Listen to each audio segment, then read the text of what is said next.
Hello students, आज की video में हम जानेंगे द विलेज सॉन्ग, जो कि यूपी बोर्ड क्लास 10th का पोइट्री सेक्शन का ये एक पार्ट है। बहुत ही इम्पोर्टेंट ये पोएम है। ये कंपोज किया गया है सरोजनी नायडू के द्वारा। सरोजनी नायडू जो कि जिनके बारे में कहा जाता है कि that she was a God gifted poetess, वो गॉड गिफ्टेड पोएटेस थी। और सबसे इम्पोर्टेंट चीज़ कि she was a very fluent speaker in English. वो इंग्लिश में भी बहुत ही फ्लुएंट बोलती थी, उनकी इंग्लिश काफ़ी बेहतरीन थी। और वो इंडिया की वो पहली महिला प्रेसिडेंट थी ऑफ इंडियन नेशनल कांग्रेस। और साथ ही साथ वो उत्तर प्रदेश की वो गवर्नर भी रह चुकी हैं। This was Sarojini Naidu was also called the Nightingale of India. So India की नाइटिंगेल भी इन्हें ही कह करके बुलाया जाता था। द विलेज सॉन्ग इनका बहुत ही प्यारा नेचर पोएम है, इन्हें नेचर से बहुत प्यार था। और इसमें इन्होंने इस पोएम के माध्यम से बताया है कि आर्टिफिशियल लाइफ और नेचुरल लाइफ में कितना डिफरेंस होता है, और कितना रियल और आनंददायक होता है एक नेचुरल लाइफ जीना, एक नेचर के साथ जीना। सो इस पोएम को बहुत ही खूबसूरती से लिखा गया है। आइए चलिए देखते हैं क्या है the village song. Now see the line. Honey child, whither are you going? यहाँ पर हनी चाइल्ड का, यहाँ पर हनी का मतलब शहद से ना होकर के बच्चों डियर के लिए भी है, डियरेस्ट के लिए है, क्योंकि हनी का मतलब तो वैसे शहद होता है। लेकिन यहाँ पर क्योंकि ये पोएम सिंबॉलिक है, तो ये शो कर रहा है कि बच्चे जो होते हैं बिल्कुल मीठे होते हैं, प्यारे होते हैं। तो इसलिए उनकी मदर उनको बोल रही है हनी चाइल्ड, यानी प्यारी बच्ची। Whither are you going? तुम कहाँ जा रही हो?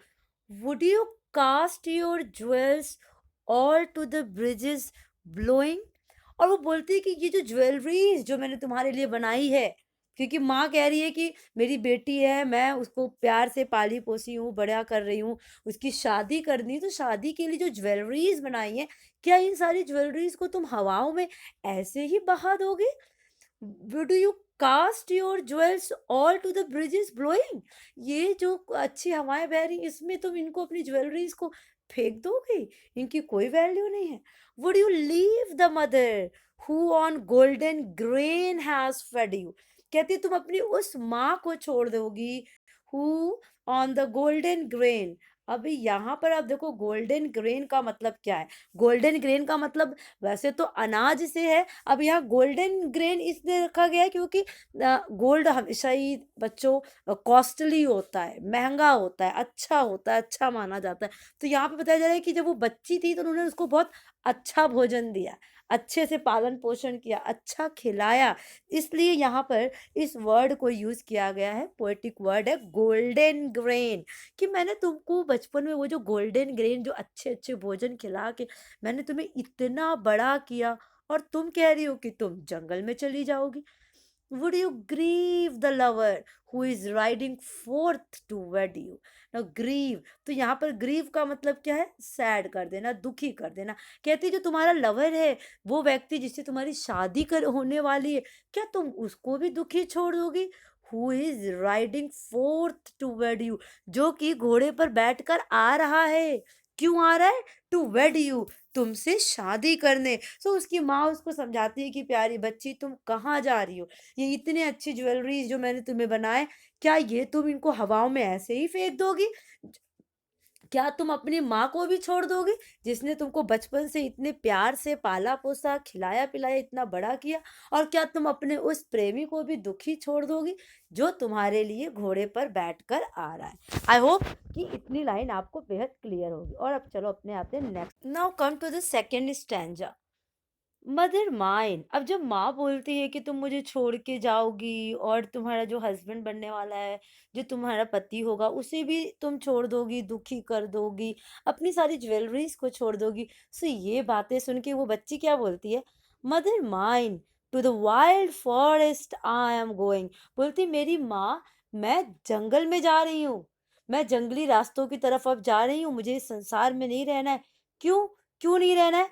क्योंकि where upon the champa boughs the champa birds are blowing. कहती मैं जा रही हूँ जहाँ पर चंपा के फूल जो हैं वो चंपा की जो लताएं हैं वो एक चंपा की जो कलियां हैं दूसरे चंपा की लताओं पर वो लदी हैं और हवा से बह रही हैं। तो उनकी जो सुगंध जो मुझे आनंद दे रही है वो मुझे ये सांसारिक सुख, सांसारिक जो ज्वेलरीज हैं, ये जो अच्छे कपड़े हैं, चाहे वो खान पान है, वो सुख मुझे ये सब नहीं दे सकते जो कि मुझे प्रकृति दे रही। आगे वो बच्ची कहती है अपनी माँ से, to the koel haunted river isles. बोलती है कि मैं उस जंगल में जा रही हूँ जहाँ पे कोयल की जो आवाज है वो नदियों के किनारे जो है वो जो गूंजती है, तो वो जो एक सुंदर जो माहौल बनाती है, वो जो गीत जो गाती है, वो गीत मुझे इस संसार में नहीं मिल सकता। Where lotus lilies glisten. क्या वो उसकी जब माँ कहती है कि तुम ये जो चमक भरी दुनिया छोड़ के जा रही, तो वो कहती है कि मैं उस जगह जा रही हूँ जहाँ पर कि लोटस यानी कमल और लिलीज जिसको हिंदी में कुमुदनी का भी फूल कहते हैं, वो चमक रहे हैं। जी, जब उन पर सूरज की रोशनी पड़ रही है, तो वो जो चमक जो पड़ रही है, वो जो मुझे खुशी दे रही है, माँ आपके द्वारा बनाए गए वो ज्वेलरीज़ की चमक मुझे वो आनंद, वो संतुष्टि नहीं प्रदान करेगी जो कि मुझे ये प्रकृति की चीज़ें जो दे रही हैं, प्राकृतिक चीज़ें। ये क्योंकि बहुत ही सिंबॉलिक पोयम है, तो इसके कई बहुत ही वास्ट मीनिंग निकल सकते हैं। हालाँकि आपके क्लास के अकॉर्डिंग पूरी मेरी कोशिश है कि उसी मीनिंग को समझाया जाए जो कि आपको समझ में आए और आसान भी रहे। फिर वो कहती है अपनी माँ से, the voices of the fairy folk are calling me, oh listen. कहती है कि मुझे, अब देखिए यहाँ पे फेयरी फोक है ना, फेयरी फोक का मतलब क्या है कि परियों का एक जो पूरा समूह है वो मुझे बुला रहा है। तो वो कहती है कि परियों का जो पूरा जो झुंड है, जो ग्रुप है, माँ सुनो, वो मुझे बुला रहा है। अब यहाँ पर देखिए ये एक काल्पनिक सी बात है, वो परियों का झुंड या जो गीत है, वो आवाज़ है, वो सिर्फ़ प्रकृति से आने वाली आवाज़ को ही कहती है। फिर वो प्रकृति की आने वाली आवाज़, चाहे वो नदियों की आवाज़ हो, चाहे वो कोयल की आवाज़ हो, चाहे वो बहती ठंडी अच्छी हवाएँ हों, यही सब ही उसके लिए एक प्रकार से परियों की वो बोली है, वो आवाज़ है जो कहती है कि माँ परियाँ मुझे बुला रही हैं। और परियों का देश हमेशा से ही बच्चों के लिए एक सुख भरा, एक आनंद भरा देश रहता है। एक ऐसा देश, परियां हमेशा ऐसी एक माना जाता है, बच्चे अपनी कल्पना में सोचते हैं कि हम परी से जो भी कुछ मांगेंगे वो पूरा करेंगे, और परियां हमेशा हमारी गुड विशेस ही पूरा करती हैं, हमेशा लोगों का अच्छा करती हैं और भला करती हैं। तो इसीलिए पोएटिस जो है वो एक लड़की के रूप में अपनी माँ से ये कहती है कि मैं उस जगह जा रही हूँ जो किसी का बुरा नहीं करता है, जहाँ कोई किसी के स्वार्थ के लिए नहीं जी रहा है, और सब जो है ये एक दूसरे को खुश करते हैं, आनंदमय जीवन व्यतीत करते हैं। यहाँ पर पोएटिस देखिए जंगल की तरफ जाने का निश्चय इसलिए भी करती है क्योंकि वो जब इस संसार में रह रही थी तो उसको लग रहा था कि मैं जो भी कुछ कर रही हूँ वो दूसरों के लिए कर रही हूँ, जबकि प्रकृति ऐसा नहीं करती। प्रकृति स्वयं को खुश, वो प्रकृति का अपना एक गुण है। चमकना, सूरज का अपना एक गुण है, सुबह निकल करके वो चमकना, वो प्रकाश देना। फूल का अपना एक गुण है, सुगंध देना। तो ये चीज़ें जो हैं ये एक नेचुरल है, चाहे वो सुख में हो, दुःख में हो, दिन हो, रात हो, वो अपने गुण को नहीं छोड़ती है। बल्कि ह्यूमन बीइंग जो होते हैं वो अपने आप को चेंज कर देते हैं। वो कभी सुख में होते हैं, कभी दुखी होते हैं, कभी विचलित हो जाते हैं। तो इसीलिए पोएटिस कहती है मुझे प्रकृति के साथ रहना है, ताकि मैं प्राकृतिक और नेचुरल जीवन उनके जैसा जीना सीख सकूं। हनी चाइल्ड, अब जब ये बात उसकी माँ सुनती है कि मेरी बच्ची को प्रकृति में जाके रहना है, जंगल में जाके रहना, तो माँ बोलती है ओ प्यारी बच्ची, the world is full of pleaser. ये पूरा संसार तो खुशियों से भरा है, तो जंगल में जा कर के खुशी क्यों ढूंढ रही हो? ऑफ ब्राइडल सॉन्ग्स, कहती यहाँ तो दुल्हन के लिए भी दुल्हन वाले गीत गाए जाते हैं, एंड क्रेडल सॉन्ग्स, बच्चों के लिए भी, उन्हें खुश करने के लिए, उन्हें सुनाने के लिए लोरियां गाई जाती हैं, एंड सैंडल सेंटेड लेजर। अब देखो ये कितनी खूबसूरत लाइन माँ ने बोली है, सैंडल सेंटेड लेजर। अब उनकी माँ बोलती है कि देखो यहाँ पर चंदन की लकड़ी के सेंट बनाए जाते हैं, उनको लगा करके आप खुशी पाओ, आपको हरदम ऐसा महसूस होगा कि आप नेचर में हो। तो उसकी माँ उसको ये समझाना चाहती है कि फूलों की सुगंध पाने के लिए जंगल में जाके रहने की क्या जरूरत है? अब तो खुद ही फूलों के लकड़ियों से अच्छे अच्छे इत्र बनाए जाते हैं, उनको लगा करके तुम खुद ही अच्छा महसूस कर सकती हो। उसकी माँ बेचारी बहुत दुखी होती है और बोलती है, your bridal robes are in the loom. कहती है तुम्हारा तो विवाह का जोड़ा भी लूम में बनकर तैयार है। किस कलर का? Silver and saffron glowing. बोलती सिल्वर और सैफरन कलर का एक चमकदार कपड़ा है जो तुम्हारे लिए मैंने बनवाया है। और कहती है your bridal cakes are on the earth.